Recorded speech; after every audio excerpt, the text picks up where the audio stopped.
Bem-vindos a mais um webinário Casa dos Direitos, uma iniciativa do escritório Marcos Rogério Moretti, que discute temas jurídicos atuais com impactos relevantes para toda a sociedade. Eu sou Michele Sandins, advogada aqui do escritório Marcos Rogério Moretti, e esse é o nosso quarto webinar. Nos anteriores, discutimos a reforma administrativa, que tramita agora no Congresso Nacional. Também tratamos do combate às fake news em período eleitoral e debatemos o impacto da pandemia na aposentadoria das mulheres. Caso alguém tenha perdido algum dos webinários ou queira revê-los, todos estão disponíveis no nosso site mrmadvocacia.adv.br ou no nosso canal no YouTube, youtube.com/mrmadvocacia.2020. Lá você também encontra a série de vídeos sobre a reforma administrativa criada pelo escritório.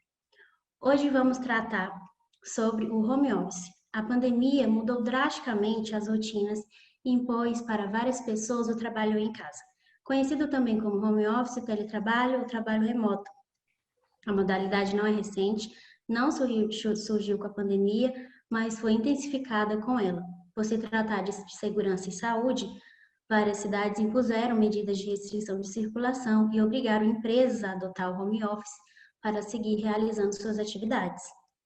Uma medida provisória que não chegou a ser transformada em lei, a 927, previu a possibilidade que o home office fosse adotado por liberalidade do empregador durante o estado de calamidade, com aviso de no mínimo 48 horas de antecedência ao empregado, e permitiu que temas referentes aos custos com infraestrutura e reembolso de despesas fossem tratadas em contrato firmado previamente ou em até 30 dias.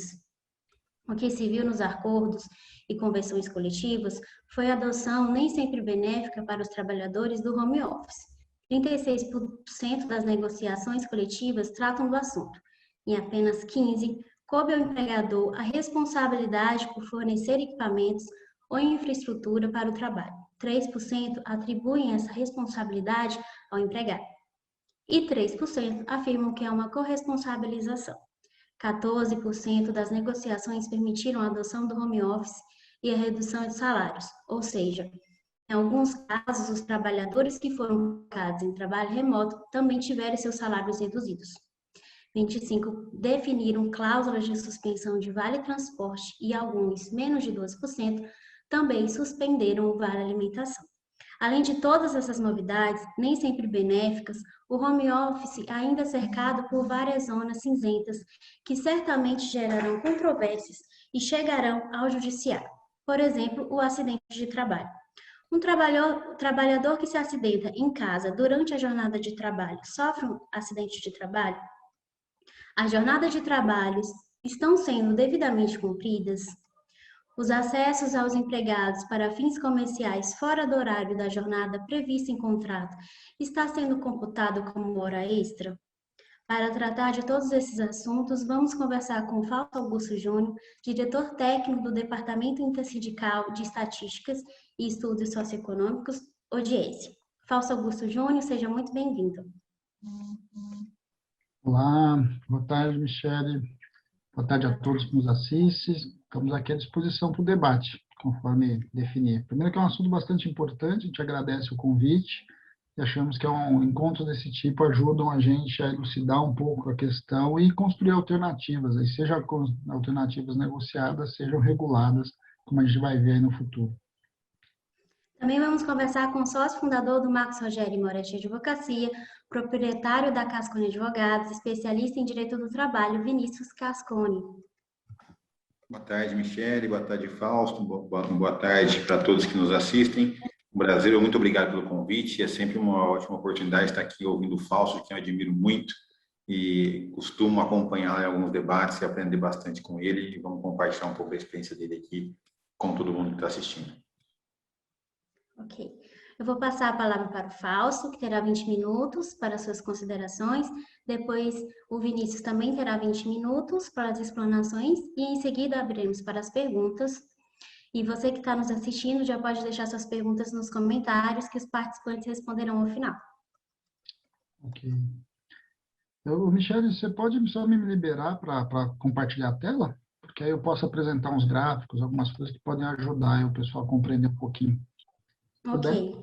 Tá bom? Enquanto isso, eu já vou caminhando, né? Tá bom. Então, primeiro, novamente, boa tarde, Michele, boa tarde, Vinícius. É um prazer aqui estar dividindo a mesa com o Vinícius. A gente vive se encontrando aí por esses caminhos virtuais da vida, sempre aprendendo mutuamente aí sobre os vários embates aí que nós estamos vivendo nesse momento.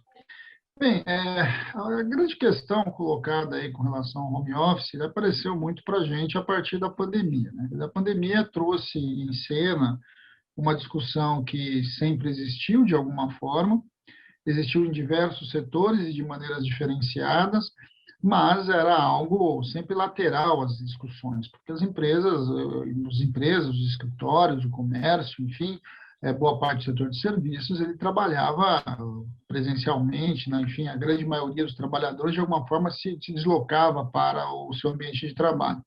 A pandemia impôs o processo de isolamento, avançou bastante na possibilidade e na necessidade de você deixar as pessoas em casa. Então, esse não foi um fenômeno brasileiro, esse foi um fenômeno no mundo todo, ou seja, o mundo inteiro, de alguma forma, avançou para dentro desse trabalho em casa.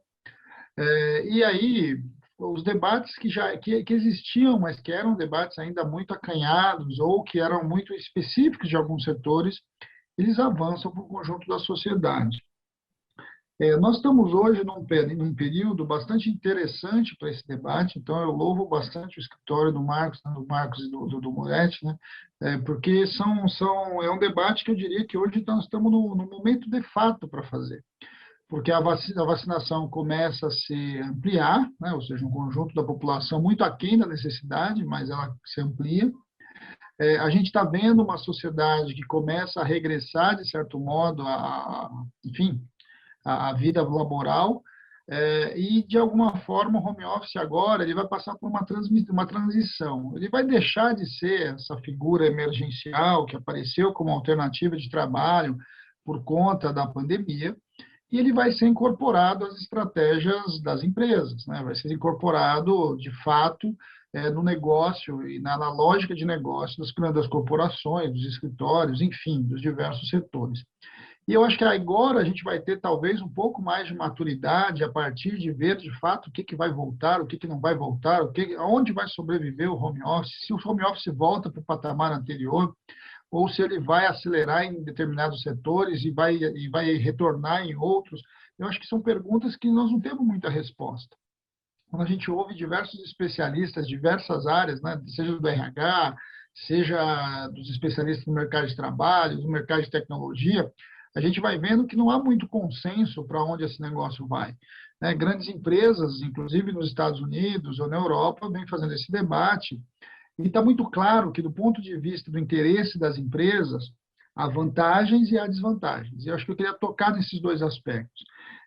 Porque é importante que a gente entenda também o que está por trás, mobilizando as empresas, para você minimamente pensar como é que você vai lidar com essas situações.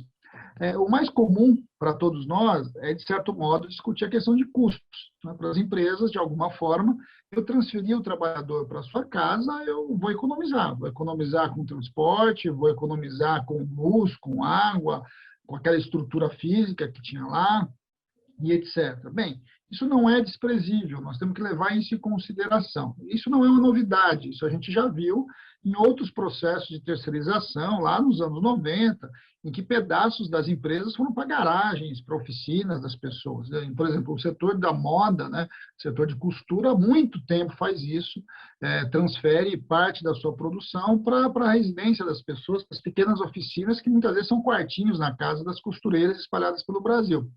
Isso é uma coisa, né? Então, a lógica do custo é uma coisa que não é desprezível. Porém, não é tão claro que essa questão, ela, de certo modo, vai substituir ou vai compensar outras perdas que as empresas podem ter com o trabalho de home office. Uma discussão também séria sobre produtividade vem mostrando que, de alguma forma, os trabalhadores dão conta do seu trabalho, têm uma produtividade alta, às vezes até maior, na sua casa do que na própria atividade, lá no espaço específico do trabalho. Porém, está ficando muito claro também que a criatividade diminui muito, porque o trabalho não é uma ação social individual, né? As pessoas até trabalham individualmente, têm o seu salário individualmente, mas, na verdade, o que agrega valor, e se a gente pensar no que é uma empresa, né? Uma empresa é uma grande organização coletiva, né? Ela congrega um conjunto de talentos, um conjunto de trabalhadores, um conjunto de forças de trabalho, enfim, os nomes que a gente queira usar, para um objetivo daquela organização, que tem a ver com oferir lucro, tem a ver com cumprir seu objetivo econômico e social. O que vai acontecendo quando você pulveriza isso em unidades individualizadas e espalhadas no espaço, né, espalhadas geograficamente? Bem, a gente sabe que uma das coisas que muito claramente vai ficando é que a possibilidade do trabalho coletivo, da saída criativa, da criação de produtos e etc., ele se limita. Então, falar que o home office ele vai valer para todas as empresas, para todas as áreas, e que tudo isso sempre vai ser vantajoso para a empresa, a gente sabe que não é exatamente assim. E sem falar, que está muito claro também, que tem um conjunto bastante grande de coisas que não vão entrar nesse mundo do home office. Acho que isso é um dado também bastante importante. Alguns setores não tem como sê-lo, né? E eu acho que isso é algo que a gente precisa sempre pensar um pouco para a gente poder pensar um pouquinho. Para vocês terem uma ideia do que a gente está falando, eu vou mostrar para vocês um gráfico aqui.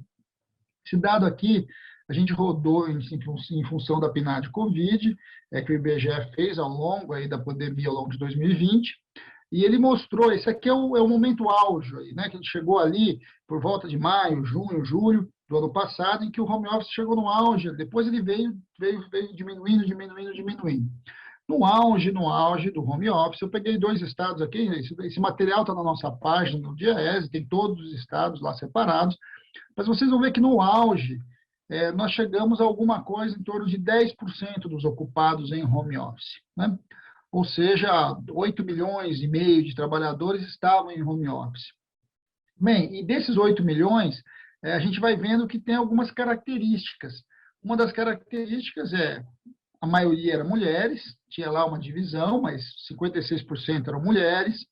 A gente tinha claramente uma divisão de raça, isso é óbvio, tem a ver com o tipo de ocupação e com a renda dessas pessoas. Então, 66% das pessoas que estavam em home office eram não negros, né? Só 34% dos negros, de fato, executaram home office. 74% dessas pessoas, elas tinham nível superior completo. Então, acho que esse é um outro dado bastante importante. E 72% dessas pessoas tinham casa própria. Ou seja, isso já deixa muito claro que o home office ele entrou num extrato de renda e um extrato social muito, muito característico, muito específico. Quando a gente vai olhar a distribuição por salários, a gente vai ver que a maioria, mais de 30%, ganhava acima de 3 salários mínimos. Então, quando a gente olha para este perfil, e eu chamo bastante atenção o fato da escolaridade, porque ele, de certo modo, vincula com a ocupação, mostra que, de alguma forma, esses 10% que foram para o home office, eles estavam localizados. E quando eu peguei São Paulo, porque também vai mostrando a própria distribuição geográfica, né? São Paulo, enquanto a média do Brasil era 10%, São Paulo chegou a 15%. Então, dos 8 milhões, 8,4 milhões, quase 3 milhões estavam em São Paulo, desses trabalhadores em home office. As características são muito parecidas, até um pouco mais exageradas aqui no caso da população branca, não negra aqui em geral. Isso é só para mostrar que a questão do home office, ela tem local, né? E eu acho que a gente vai ter que olhar com muito cuidado quais são esses locais. E aí, no primeiro momento, é engraçado isso, porque no primeiro momento o home office apareceu como um grande privilégio. E se a gente pensar no momento de uma pandemia, ele é mesmo um enorme privilégio você poder ter se protegido do vírus, protegido você, sua família, os seus do vírus. Mas depois, né, quando a gente retornar para esse mundo, eu acho que essa vai ser uma pergunta. Vai ser também um privilégio para os trabalhadores? Não vai ser um privilégio para os trabalhadores? Eu acho que essas são perguntas que a gente precisa esmiuçar um pouquinho. Eu vou compartilhar com vocês também algumas reflexões que a gente vem fazendo, algumas problemáticas, para ajudar a pensar um pouco nessas possibilidades. Então, assim, o que já foi colocado como problemas aí do trabalho remoto, né?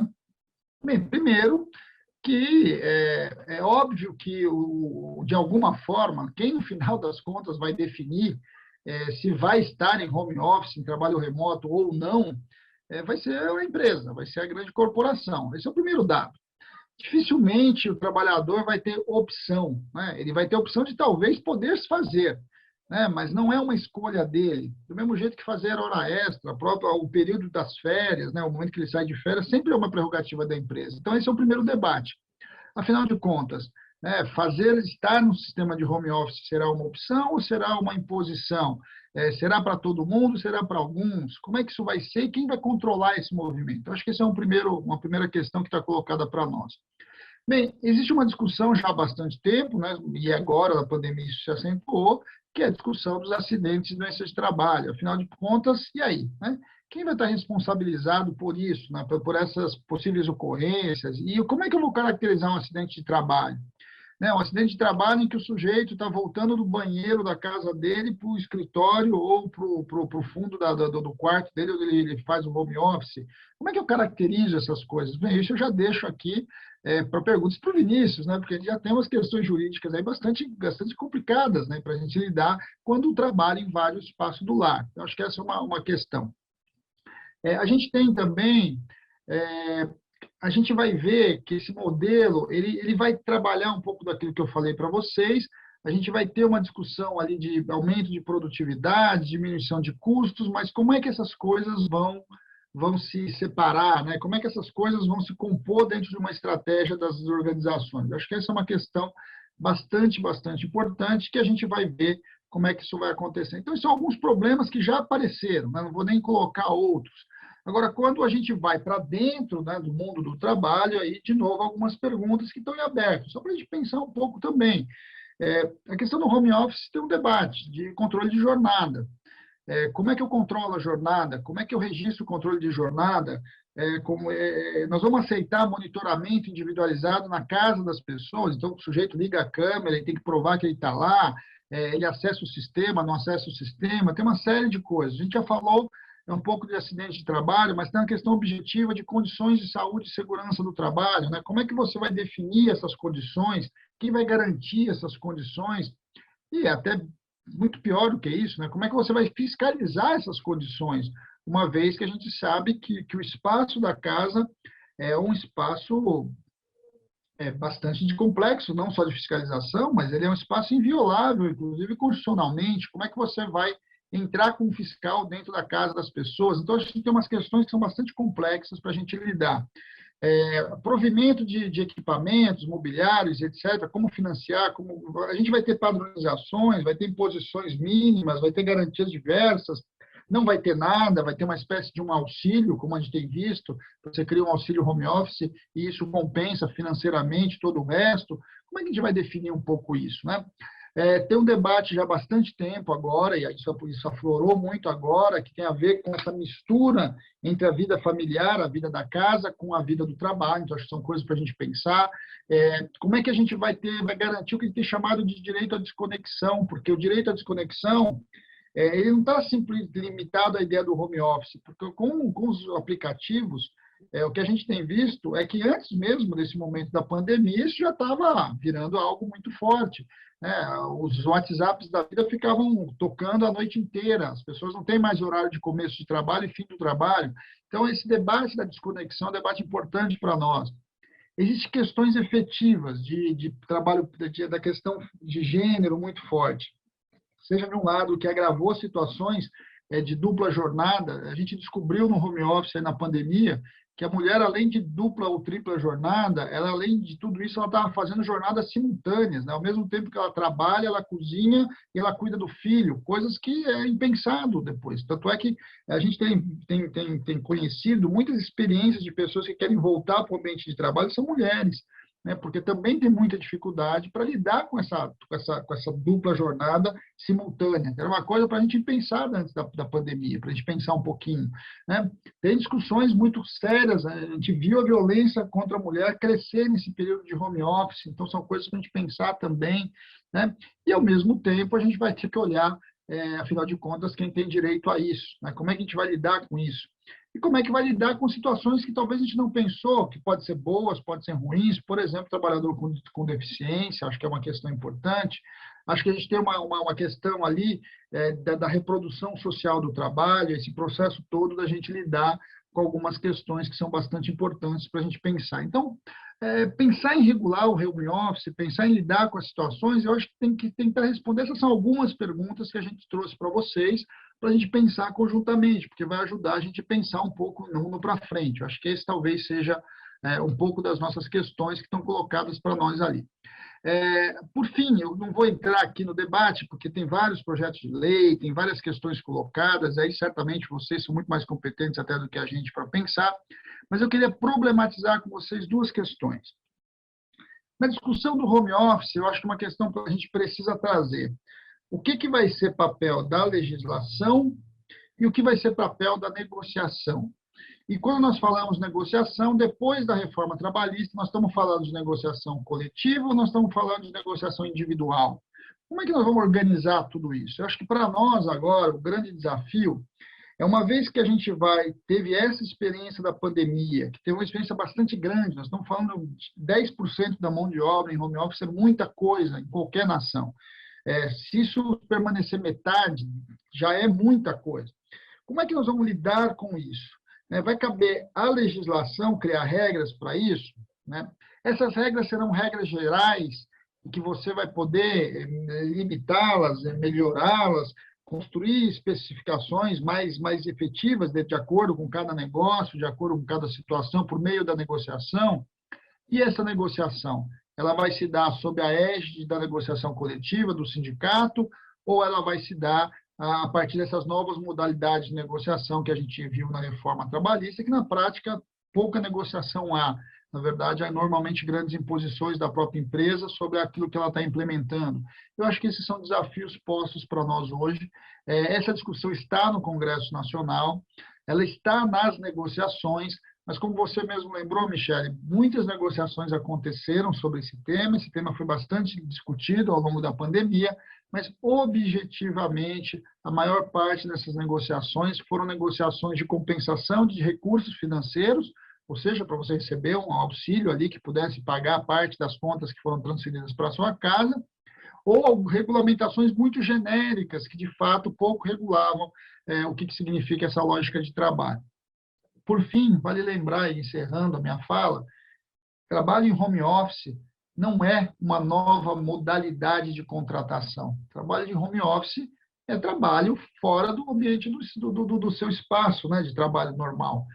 E a gente tem vários exemplos disso. Não precisa só estar na casa. Uma pessoa que trabalha em manutenção, por exemplo, o pessoal aí que faz apoio para as seguradoras, etc., então a lógica de trabalho dele é dentro do automóvel, ele está se locomovendo dentro da cidade. Né? Pessoas que fazem manutenção elétrica, manutenção de TV a cabo, internet, também. O seu trabalho não acontece dentro de uma empresa, ele acontece na rua. Né? E isso não altera a forma de contratar o trabalho. O trabalho continua sendo trabalho subordinado, trabalho assalariado, com dependência econômica, etc., etc. Ou seja, esta caracterização, eu acho que é importante que a gente garanta. Apesar do sujeito estar em espaços diversos, que pode ser na rua, pode ser no espaço do trabalho, pode ser na tua casa, ele ainda está em regime de contratação subordinada. Eu acho que essa é a base para a gente começar a discussão, porque o que a gente está assistindo, que aí sim eu acho que é muito mais grave, não é só o home office, é o home office vinculado a um sistema de terceirização, precarização, pejotização, que, de certo modo, aí sim vai transformando esse sujeito em sujeito indivíduo e à mercê dos interesses tão somente da empresa, o que pode levar a um processo muito acelerado de desmonte da nossa estrutura de proteção trabalhista no Brasil. Então, eu agradeço a oportunidade, espero ter ajudado um pouquinho nessa reflexão. Estamos juntos aí para o debate. Muito obrigada, Fausto. Esse é o diretor técnico do DIES, e agora eu vou passar a palavra para o doutor Vinícius Cascone, que também terá 20 minutos. Obrigado, Michele, né? Mais uma vez agradecendo o convite aí, né? E dizendo que nosso grande convidado de hoje é o Fausto, né? Eu sempre gosto de escutá-lo. E, inicialmente, é importante a gente colocar, e como o Fausto já expôs brilhantemente, é que a pandemia acelerou demais essa discussão, né, em relação ao teletrabalho, ao home office, né, diferenças pontuais ali em relação a essa situação, por mais que a legislação no Brasil ela não seja clara nesse aspecto, né? Com a reforma trabalhista, evidentemente, o anseio empresarial em tentar ali atender, né, exercer o Brasil o grande laboratório aí da fragilização dos direitos trabalhistas no mundo, propôs ali no artigo 75, uma alteração no artigo 75 da CLT, né, para criar o teletrabalho no Brasil. Por mais que ele já existisse, a gente sabe muito bem que na prática algumas empresas adotavam sem qualquer tipo de controle ou sem qualquer fundamentação na legislação, né, essa alteração da reforma trabalhista veio em tese regulamentar, que se chama aquele tipo de trabalho que é fora das dependências da empresa. Então, as empresas ali buscando esse ambiente empresarial cada vez mais tecnológico, mais moderno, né? E sob o argumento de que empurrar, deixar o trabalhador na casa dele ou trabalhar de onde ele quiser, né? Que com a internet muitos postos de trabalho dependiam exclusivamente de um acesso remoto, não era necessário mais atividade presencial. Então criou esse instrumento na lei para que o trabalhador então pudesse legalizar uma situação que já ocorria. Só que, da mesma forma que se estabeleceu o teletrabalho, né, no artigo 75, lá no 62 foi feita uma outra alteração na CLT, que aí, para mim, ficou a situação mais grave e mais prejudicial ao trabalhador ainda. Além do fato de você fazer com que o empregador se eximisse de suas responsabilidades de ter um local de trabalho para o empregado, de suas atividades, com estrutura, etc., também essa alteração foi no artigo 62, estabeleceu que não teria qualquer tipo de controle de jornada. Então, imaginem só, né? A gente sabe muito bem que a tecnologia, né, em tese, ela deveria ser utilizada em benefício do ser humano, né, para que, inclusive, no caso, o trabalhador tivesse aí mais momentos de folga, de lazer, etc., porque poderia desenvolver o trabalho com mais rapidez, etc. É ao contrário, a tecnologia veio justamente para tornar o trabalhador cada vez mais refém do seu trabalho, né? Hoje em dia todo mundo tem um smartphone, né? Grande parte dos trabalhadores, principalmente na classe média, tem um smartphone e evidentemente que chegam e-mails, chegam mensagens de WhatsApp, são grupos da empresa, né? Constantemente a gente vê aí os superiores, né? Os gerentes, diretores, etc., chamando empregados aí pelo WhatsApp fora do jornada normal do expediente e evidentemente que esse artigo 62, essa alteração 62, fez com que não se controlasse qualquer tipo de jornada para quem estivesse no contrato de trabalho no regime de teletrabalho. Então, imagine, realmente, a lógica que você dá uma falsa liberdade para o empregado, uma falsa sensação de liberdade, você é livre, você pode trabalhar onde você quiser, não precisa ser da sua casa. Você pode ir na praia, né, com a sua família e pode trabalhar de lá, né? Mas, na verdade, quando ele cria essa exceção no artigo 62 da CLT, ele diz que não vai ter controle de jornada, então, a qualquer momento, você vai ser convocado para ter que trabalhar. Então, evidentemente que o teletrabalho em si, ele é bastante prejudicial para a vida do empregado nesse aspecto, né? Que não estabelece qualquer tipo de controle de jornada e não também estabelece qualquer condição mínima para exercer esse tipo de trabalho. Então, o empregador, que, segundo a própria CLT, no seu artigo 2º, estabelece que o risco da atividade no negócio é do empregador, ele transfere ao empregado, né, realizar o seu trabalho de onde quiser, com os seus meios, né, e garantir a estrutura para isso.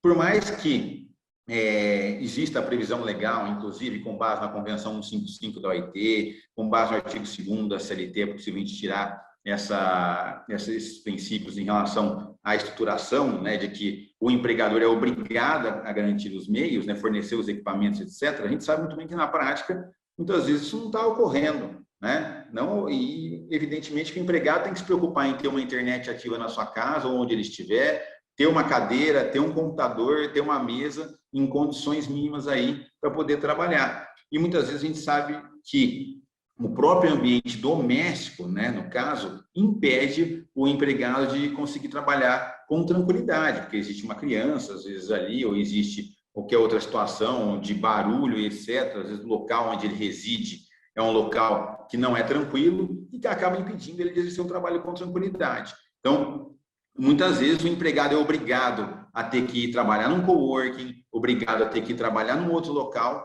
para ali, justamente, né, ter um espaço de trabalho sem que ele seja interrompido ou que ele seja aí prejudicado, atrapalhado, né, tirado a sua tranquilidade. Então, essa situação em si, dessa previsão aí, nós não estamos falando nem da pandemia ainda, estou falando da reforma trabalhista, realmente transfere o risco da atividade do negócio para o empregado, né? Esse é o meu entendimento e eu acho que, para mim, da forma que foi feita essa alteração na reforma trabalhista, aliás, como quase que a totalidade da reforma trabalhista, mas foi muito prejudicial aos trabalhadores, né? Tirando uma exceção ou outra, mas em sua grande maioria realmente prejudicou e, no meu entendimento, eu faço uma crítica bastante incisiva nesse aspecto, porque a adoção da modalidade de teletrabalho, sem qualquer tipo de regulamentação de jornada, de estrutura, de meios, faz com que o empregado realmente seja prejudicado nessa relação.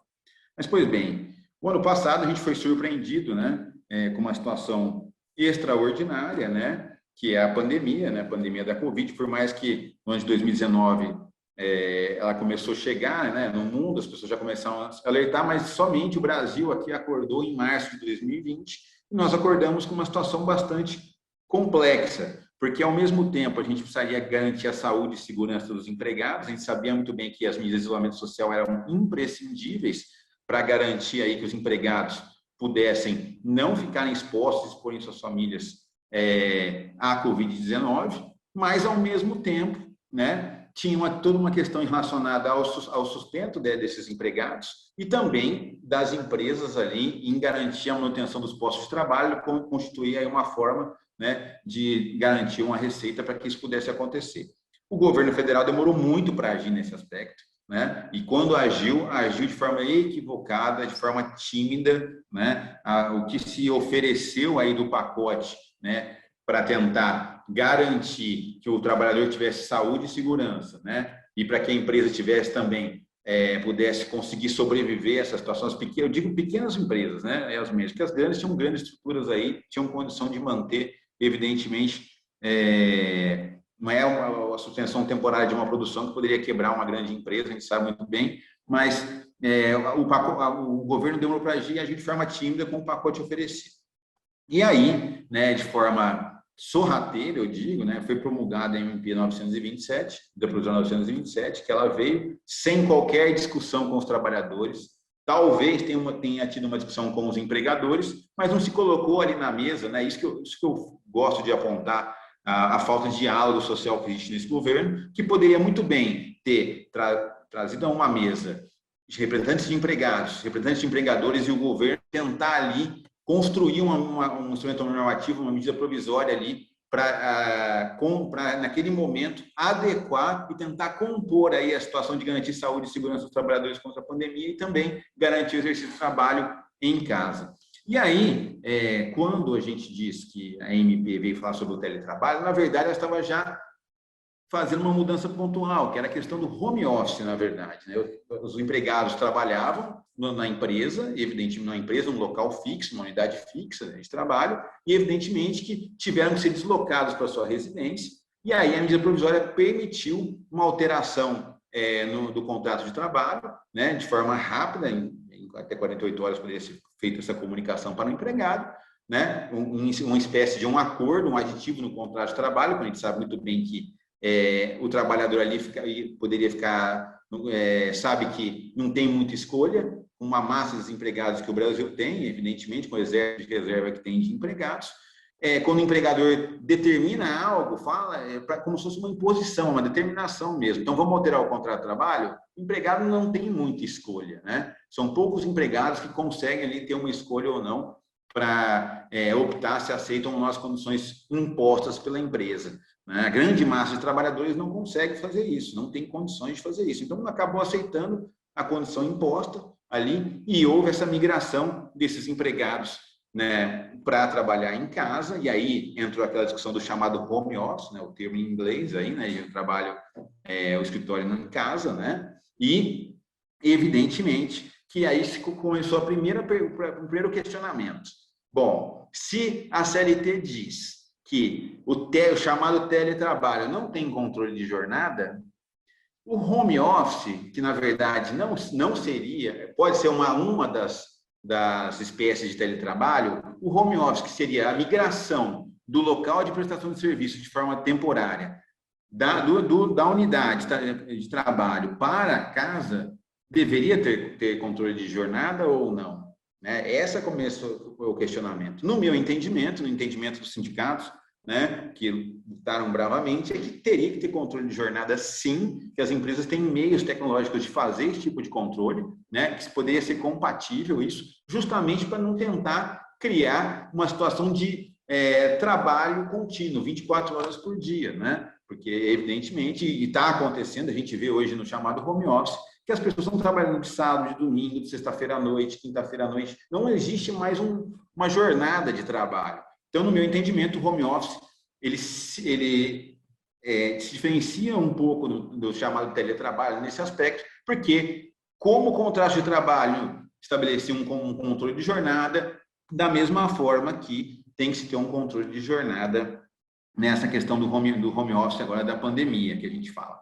Em relação ao teletrabalho, no meu entendimento, em que pese constar na legislação expressamente na CLT, no artigo 62 e combinado com o artigo 75, né, que não é compatível o controle de jornada, eu entendo que esses dois artigos aí, né, não devem permanecer na legislação, a gente tem que buscar a alteração deles, a gente sabe que é muito difícil, para que todo tipo de trabalho tenha uma jornada de trabalho, um controle de jornada, justamente para quê? Para que o empregado não fique aí numa situação fragilizada de ter que trabalhar continuamente, né, e se tornando... É difícil a gente usar o termo escravização, né, porque o trabalho escravo é uma coisa altamente gravíssima, né, mas realmente tornar o empregado dependente, né, desse trabalho de forma contínua, sem ter período de descanso. Então, essa é a questão importante aí para mim.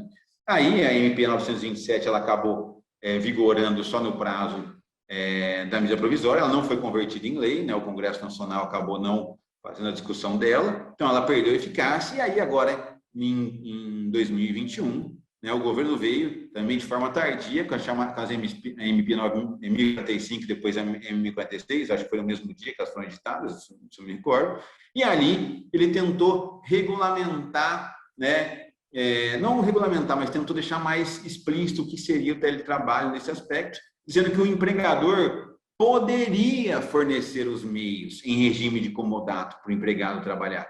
Então, ele poderia, não era uma determinação. Então, percebe que esse dispositivo na medida provisória, né, afastou aí, inclusive, e tentou dificultar ainda mais, né, a situação do empregado de poder negociar com o empregador condições melhores para poder exercer o trabalho em casa, e mais, também afastou as entidades sindicais. Aliás, se a gente pegar aqui, desde o início desse governo, desde a reforma trabalhista, na verdade, por mais que a ideia era incentivar a negociação coletiva, como dizia no preâmbulo, né, na proposta do projeto de lei, na exposição de motivos do projeto de lei da reforma trabalhista, que vamos incentivar a negociação coletiva, esse é o objetivo da reforma trabalhista, modernizar as relações, estabelecer a negociação, né, quando na verdade o que a gente viu foi a fragilização dos sindicatos e o afastamento dos sindicatos das negociações coletivas.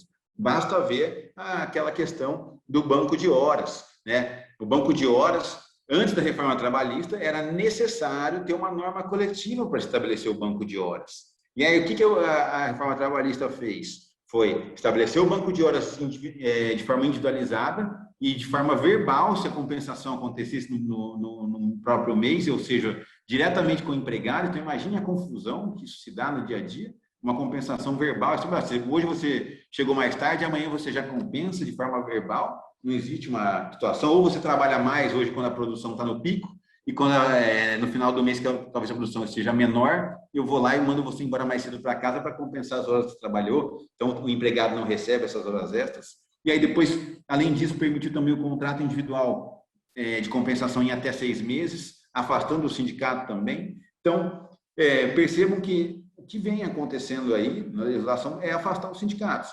E isso, evidentemente, que nessa situação do teletrabalho, do home office, vem ocorrendo também. os sindicatos não estão conseguindo formalizar normas coletivas para garantir condições mínimas, por exemplo, de saúde e segurança na questão de ergonomia, de equipamentos, de controle de jornada, nas normas coletivas, né? Os empregadores falam, nós estamos com a MP debaixo do braço, nós estamos com o artigo 75, com o artigo 62 debaixo do braço da CLT, e nós vamos aqui estabelecer, né, as condições das quais a gente concorda. Então, não está em muitas categorias, vou dar um exemplo claro aqui, por exemplo, na categoria química no estado de São Paulo, né, num grupo grande, né, no caso dos principais sindicatos do estado de São Paulo, o ABC, Campinas, Osasco, não se conseguiu chegar a um entendimento de ter uma cláusula, né, ou uma norma coletiva que estabelecesse aí condições mínimas de equipamentos, né, que as empresas deveriam obrigatoriamente fornecer aos empregados, né? E uma novidade também em relação à MP 1046, né, estabeleceu que o teletrabalho, o trabalho remoto, ou o trabalho à distância, poderia ser estendido a estagiários e aprendizes. Então, incluiu aí, né, categorias de trabalhadores, né, os estagiários e aprendizes que não eram considerados como empregados, então também possibilitou que eles exercessem sua jornada em casa. Em relação a essa questão da saúde e segurança, e a pergunta aí, a provocação que o Fausto fez, que é muito boa, que é em relação à questão de um eventual acidente de trabalho, né? Como ele seria caracterizado como um acidente de trabalho, um acidente em casa, né?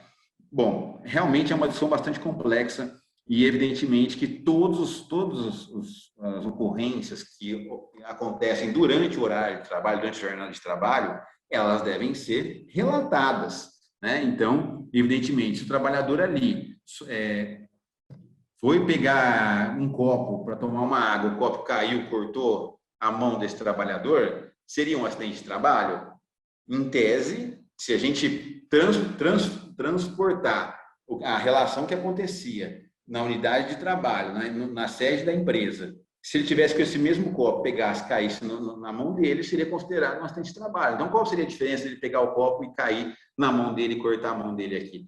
Nenhuma, né? Então, por esse aspecto, não haveria diferença. Agora, evidentemente, que o argumento empresarial seria o seguinte: eu não tenho como controlar o que ocorre no ambiente de trabalho desse empregado e não consigo controlar também se ele está ali cumprindo as normas de saúde e segurança no trabalho, né? Então, existe aí uma polêmica, uma situação bastante complexa, porque ao mesmo tempo o empregador não quer garantir meios para que esse trabalhador possa exercer seu trabalho de forma segura em casa e, por outro lado, quando esse trabalhador fica numa situação insegura em sua residência, né, o empregador diz que não consegue controlar. Então, a gente fica, né, nesse debate, que é bastante complexo, profundo, a gente não tem as respostas para isso ainda, né? Mas, para mim, de forma muito tranquila, eu entendo que o que a gente poderia considerar de cara, sem ter qualquer tipo de discussão aí, é em relação às questões de ergonomia, né? Então, se um trabalhador ali não tinha uma mesa adequada, não tinha uma cadeira adequada, não tinha condições mínimas ali para poder exercer seu trabalho, se a empresa não concedia esses meios, né, uma mesa e uma cadeira e um computador adequado para exercer esse trabalho, se qualquer problema de ergonomia que o empregado tenha, né, eu entendo que seria aí uma doença ocupacional e poderia ser caracterizada como acidente de trabalho. Agora, evidentemente, que as demais situações dependerão muito de caso a caso, de uma discussão aí que vai se dar para frente. Então, assim eu encerro minha exposição inicialmente e coloco aí à disposição para continuar o bate-papo.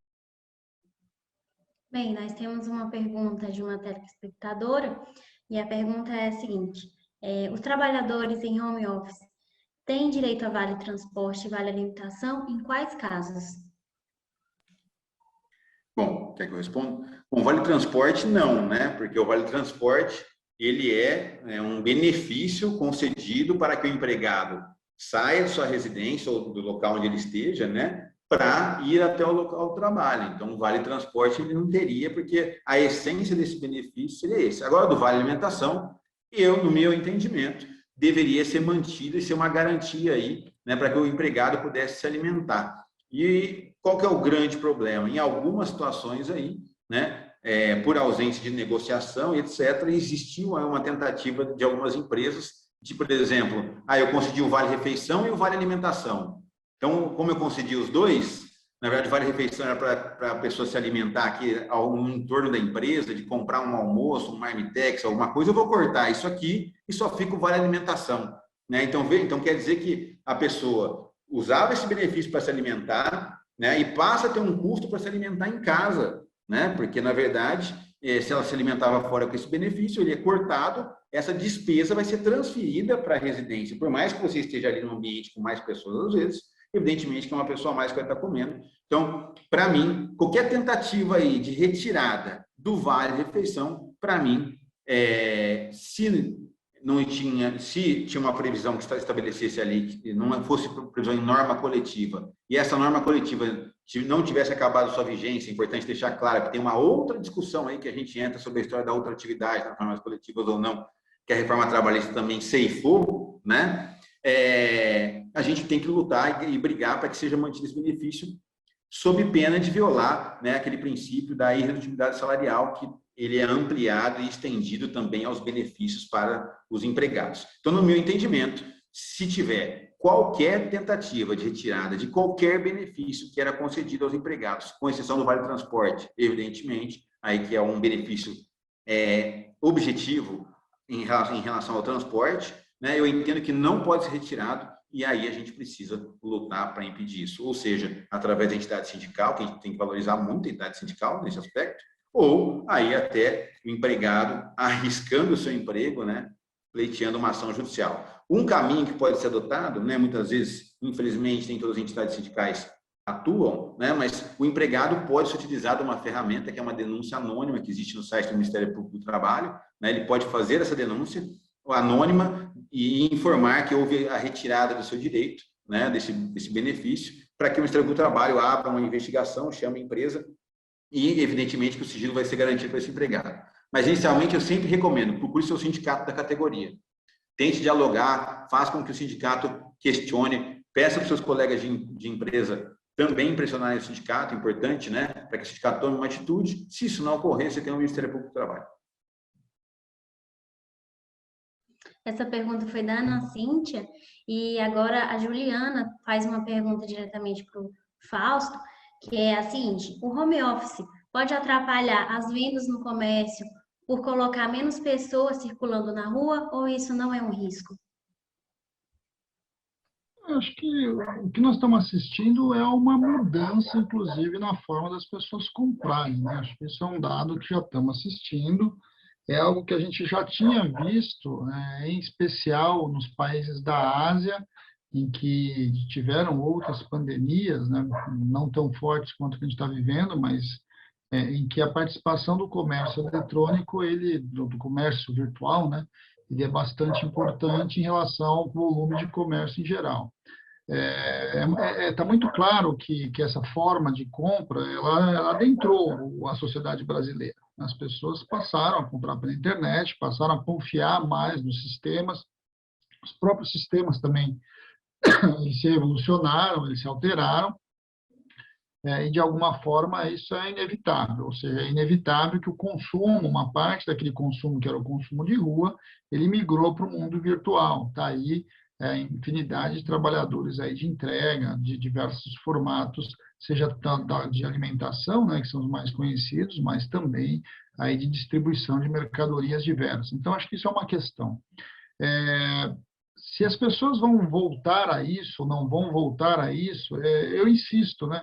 Se a gente pegar o número de pessoas em home office, ele é um número bastante limitado, né? É um número que não é ele que, de fato, vai fazer com que as pessoas não transitem pela cidade.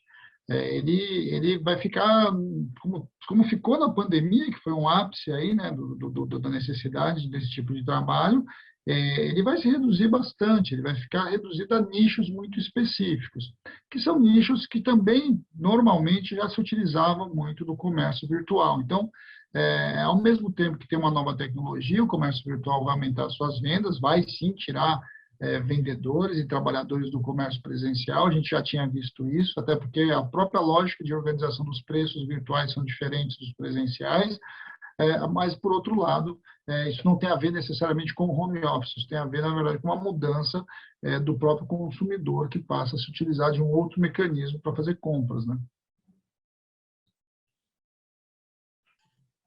Muito obrigada.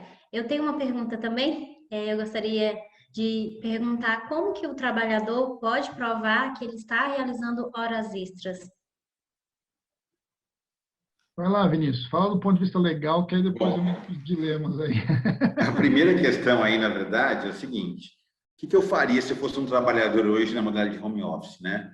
Eu tentaria documentar meu trabalho. Então, na hora que iniciaria a minha jornada, tentaria mandar uma mensagem para o meu empregador: ó, estou à disposição, né? E toda vez que o empregador começasse a te chamar fora do horário comercial, que a gente pode falar, das 8 às 18, das 9 às 18, etc., você começa a documentar, fazer prints, né, das mensagens, salvar um e-mail, uma cobrança, uma ligação recebida, você faz o print. Hoje você tem também meios aí tecnológicos para fazer printar as conversas, eu digo, né? Então, você printa e aí você tem a prova de que você está fazendo um jornal extraordinário. Agora, evidentemente, que essa avaliação não vai depender só do que você está printando aqui, vai depender da avaliação do juiz, que ele vai analisar o quê? Vai analisar lá o artigo 75 da CLT, combinado com o artigo 62, com o seu contrato de trabalho, que foi acordado ou aditivo entre as partes, na verdade isso foi imposto normalmente pelo empregador, ele vai analisar todas essas condições aqui para verificar se realmente tinha jornada de trabalho extraordinária ou não. Então, a ideia, o empregador, é tentar printar as coisas, né? Tentar documentar nesse sentido, é o que dá para fazer. E, evidentemente, só para... Desculpa, Fausto. Testemunhas, né? Então, às vezes, você fala com outro empregado, né? Que está exercendo uma... 8 da noite, o cara te liga de um lugar e fala assim, olha, eu queria tirar uma dúvida, vamos conversar sobre o negócio de um contrato. Está ali, ele é uma testemunha sua, pode ser usada no futuro, né? Na Justiça do Trabalho, é assim. Bem, só, Michele, para pensar um pouquinho, acho que tem situações diversas, né? A situação que o Vinícius lembra é a situação mais tranquila mesmo. Se essa pessoa é um funcionário, é um empregado, está na situação de home office, você consegue fazer de alguma forma essas provas de jornada. O problema é que o home office ele entra também em outros nichos, né? E ele tende a entrar em nichos que são os nichos das carreiras, né? Em algumas carreiras, algumas ocupações, que normalmente são as ocupações gerenciais, as ocupações vinculadas à empresa, em que esse sujeito, a princípio, não tem apontamento de jornada. E é nesses espaços que a gente vai ver, normalmente, um sobretrabalho muito acima do normal e do que deveria. Então, acho que esse é um dilema bastante grave. Então, o home office não necessariamente vai chegar para todos os pontos, mas nos pontos que ele chegar, ele já vai lidar com situações que já tem dificuldade da gente trabalhar a questão da hora extra. E mais grave do que isso, eu diria, é que a gente tem hoje um processo de pejotização de determinados nichos dentro das organizações. E essa pejotização, teoricamente, pode ter com fraude ou sem fraude, enfim, que essa longa discussão aí dos PJs que a gente tem que estar vivendo hoje, ela vai extrapolando isso. Então, quando você olha nessas realidades, você, na verdade, não tem como controlar a jornada, porque, afinal de contas, teoricamente, ele nem é funcionário da empresa, mas a gente sabe que, no fundo, ele é funcionário da empresa, ele está prestando trabalho. Então, o nicho do home office, ele não necessariamente, até porque, se a gente olhar o perfil de quem entrou em home office, vocês vão ver que ele vai acabar caminhando muito neste perfil, né, de pessoas que têm nível superior, muitas delas já estão aí no tal do hipersuficiente, que a reforma trabalhista previa, mas mais importante até do que isso, eles exercem outras formas de contratação. Então, o que nos preocupa muito nesse momento está muito ligado com o processo do home office, ele não ser, de fato, algo muito próximo ao trabalhador CLT, mas ele avançar para outras formas de relação de trabalho, que a gente sabe que está avançando no Brasil, até porque a possibilidade da terceirização indistinta a partir da reforma trabalhista, ela abriu portas para essa nova forma de organização. Então, está posto para nós que a gente vai ter alguns dilemas ali que vai estar em nichos muito específicos. Mais uma pergunta minha. Eu gostaria de saber também se a articulação dos trabalhadores fica comprometida com o trabalho remoto. Desculpa, Michele, pode só repetir um pouquinho para entender um pouquinho melhor? A articulação, a mobilização dos trabalhadores, ela é comprometida com o trabalho remoto? Tá. Falar da ação sindical propriamente dita, né? Não há a menor dúvida, há uma enorme dificuldade para você lidar com trabalhadores que estão pulverizados. E não precisa ser muito difícil, é fácil de compreender. É só a gente olhar onde que acontecem grandes greves. Normalmente, grandes greves, grandes mobilizações acontecem por dentro de locais, né, que tem trabalhadores concentrados. Esse é o histórico de um movimento sindical, que é um tipo de movimento sindical fordista. Agora, o que nós estamos assistindo também é que os trabalhadores também inovam, eles aprendem a se reorganizar de outras formas. Então, a gente está vendo aí as grandes greves que têm acontecido no mundo dos trabalhadores de aplicativo, não só no Brasil, mas no mundo a gente está vendo isso.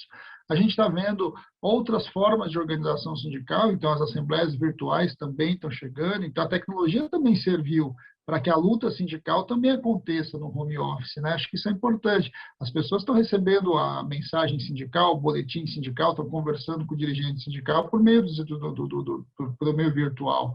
Tem participado da ação sindical do meio virtual. Então, a gente tem uma expressão nova aí do movimento sindical que vai surgir. O que vai surgir é muito difícil a gente dizer, porque nós estamos no meio do processo histórico, as coisas estão se transformando, mas não há a menor dúvida que os trabalhadores se organizam, né? Esse é a tradição, né? Assim que normalmente as coisas acontecem.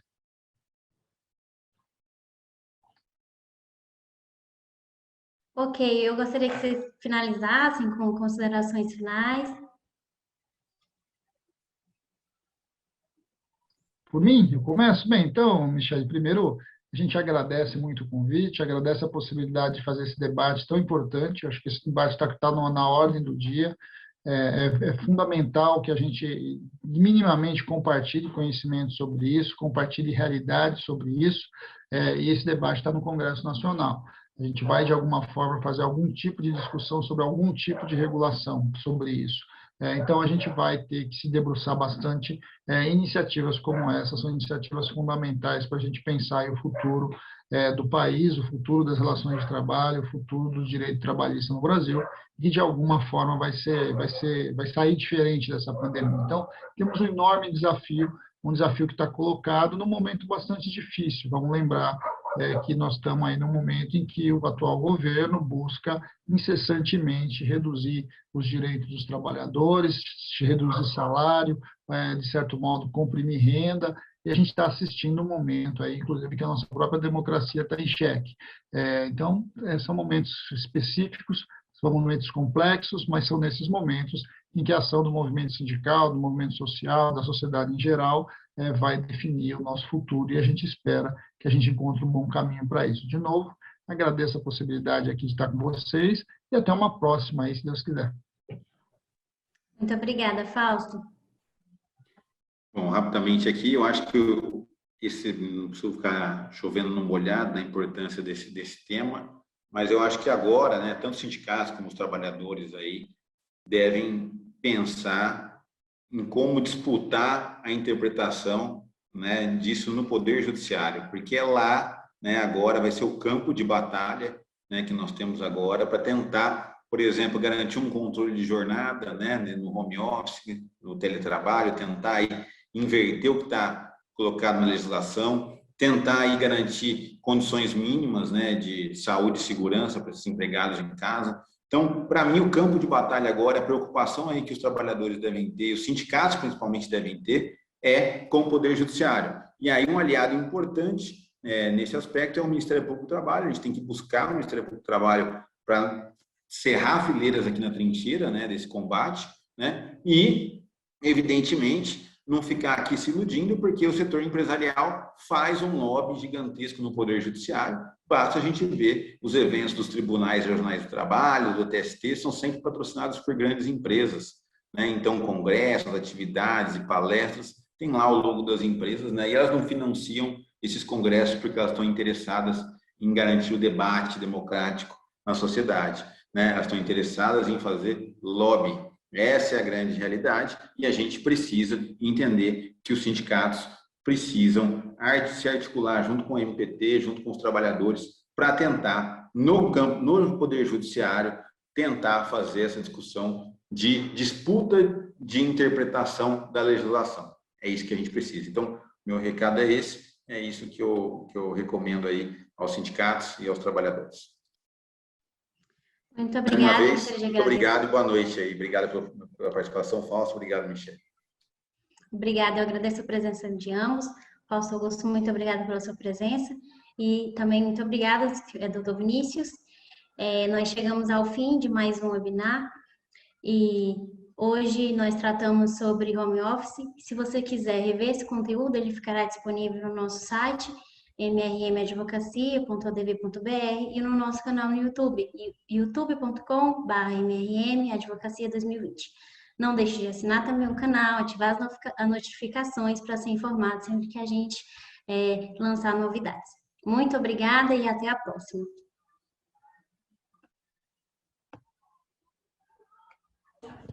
Pronto, muito obrigado a todos. Bom fim de semana. Obrigado, Robson. Obrigado, Fausto. Obrigado, Michele. Robson. Tchau. Abraço. Tchau, tchau. Tchau.